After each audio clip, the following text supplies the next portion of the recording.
ये कहानी ऐसी कहानी है जो मनुष्य के अंतहीन इच्छाओं को बताती है। कहानी की शुरुआत ऐसे होती है कि एक बार एक सन्यासी एक आदमी के घर मेहमान बनकर आता है। सन्यासी का आदर सत्कार होता है। जब रात हो जाती है तो खाना खाने के बाद तो वे एक दूसरे से बातें करने लगते हैं। बातों ही बातों में सन्यासी उस आदमी से पूछता है, तुम अपने जीवन यापन के लिए क्या करते हो?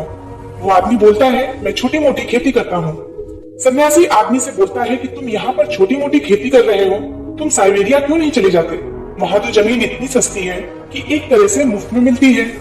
तुम यहाँ पर जमीन जायदाद बेचो और वहीं चले जाओ। वहां पर हजारों एकड़ जमीन तुम्हें सस्ती मिल जाएगी और वहां के लोग भी इतने सीधे साधे हैं कि वे मुफ्त में ही जमीन दे देते हैं। वो इंसान रात भर सोचता रहा और उसने निर्णय किया कि वो साइबेरिया जाएगा। किसको मुफ्त का धन बुरा लगता है। अगले ही दिन वो सारा जमीन जायदाद बेचकर साइबेरिया की तरफ चल पड़ा। वहां पहुंचा तो पता चला जो सन्यासी ने जो बात बोली थी वो सच थी। उसने वहां के लोगों से पूछा कि यहाँ पर मैं जमीन खरीदना चाहता हूँ। वहां के लोगों ने बोला कि जितना भी तुम पैसा लेकर आए हो वो हमारे पास रख दो, कल तुम सुबह इस जगह पर आ जाना। अगले दिन वो आदमी उस नियत जगह पर पहुंच गया। वहां के लोगों ने उससे बोला कि तुम्हारे लिए ये सुनहरा अवसर है, ये पूरी जमीन तुम्हारी हो सकती है, लेकिन शर्त ये है कि सूरज उगते ही तुम्हें अपनी यात्रा शुरू करनी है और शाम को सूरज डूबने से पहले वापस उस जगह पर पहुंच जाना है जहां से तुमने यात्रा शुरुआत की थी। जितनी जमीन तुम यात्रा करके घेर लोगे उतनी जमीन तुम्हारी हो जाएगी। रात भर वो आदमी सो न सका। रात भर वो योजना बनाता रहा कि कल मैं कितनी जमीन घेरूंगा। सुबह होते ही सारे गांव के लोगों की भीड़ इकट्ठा हो गई। सूरज जैसे उगा वो आदमी चलना शुरू किया। कुछ देर चलने के बाद अब वो दौड़ने लगा। वो रास्ते के लिए अपने साथ खाना पानी सब का इंतजाम कर रखा था। उसने निर्णय कर रखा था कि आज मुझे रुकना नहीं है, बस दौड़ना है। वो दौड़ता ही चला जा रहा था। उसने सोचा कि 12 बजे के बाद से वापस आना शुरू करूंगा, लेकिन जब 12 बज गए तो उसने सामने देखा कि उससे भी ज्यादा उपजाऊ जमीन तो आगे और पड़ी हुई है। उसने सोचा और जमीन घेर लेता हूँ। अभी तक उसने खाना भी नहीं खाया था। उसने सोचा कि खाना खाने में समय क्यों बर्बाद करे। उसने खाना भी नहीं खाया, पानी भी नहीं पिया, रास्ते में ही फेंक दिया। अब 2 बजने को थे। लौटने का मन तो नहीं हो रहा था। आगे उसे और भी सुंदर जमीन दिखाई दे रही थी, लेकिन लौटना तो पड़ता ही क्योंकि शर्त थी। वो 2 बजे वापस लौटना आरंभ कर दिया, लेकिन अब वो घबराया क्योंकि उसने अपनी सारी ताकत पहुंचने में लगा दी थी। सुबह से दौड़ रहा था, वो पूरी जान से दौड़ा और अब वो थकने लगा था। उसको अब चिंता होने लगी कि पहुंच पाऊंगा उस जगह पर या नहीं।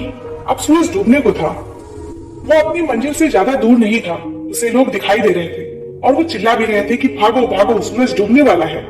सही में बहुत ही सीधे साधे लोग रहे होंगे, क्योंकि कोई और होता तो सोचता कि वो यात्रा पूरी न कर पाए, लेकिन वो उसका प्रोत्साहन बढ़ा रहे थे। उस इंसान ने अपनी आखिरी दम लगा दी। वो और तेज भागा। इधर सूरज डूब रहा था, उधर वो भाग रहा था। वो जमीन पर गिर पड़ा। सूरज की आखिरी कोर क्षितिज पर रह गई थी। अब वो अपने शरीर को घसीटते हुए आगे बढ़ने लगा, लेकिन जैसे ही वो उस जगह पर पहुंचा वहां सूरज डूबा और वहीं पर उसने दम तोड़ दिया। सारे गांव के लोग, जिन्हें वो सीधे साधे लोग समझता था, वे हंस रहे थे। वे एक दूसरे से बात करने लगे, यहाँ तो हर दिन ऐसे पागल लोग आते रहते हैं, ये कोई अपवाद नहीं है। यहाँ आज तक कोई ऐसा आदमी नहीं आया कि जो इस जमीन का मालिक बन सके। इस कहानी का सार यही है कि ये कहानी हमारी कहानी है, हमारी जिंदगी की कहानी है, हम सब की जिंदगी की कहानी है। यही तो हम कर रहे हैं, दौड़ रहे हैं कि कितनी जमीन घेर ले, कितना पैसा इकट्ठा कर ले। 12 भी बज जाते हैं, दोपहर भी आ जाती है, लौटने का भी समय होने लगता है, मगर हम सोचते हैं थोड़ा और दौड़ लें। न हमें खाने की फिक्र है, न प्यास की फिक्र है। हमारे पास जीने का समय कहाँ है?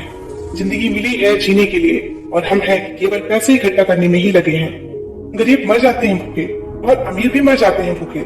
यहाँ कभी कोई नहीं जी पाता। जीने के लिए थोड़ी विश्रांति चाहिए, जीने के लिए थोड़ी समझ चाहिए। जीवन मुफ्त नहीं मिलता, बोध चाहिए।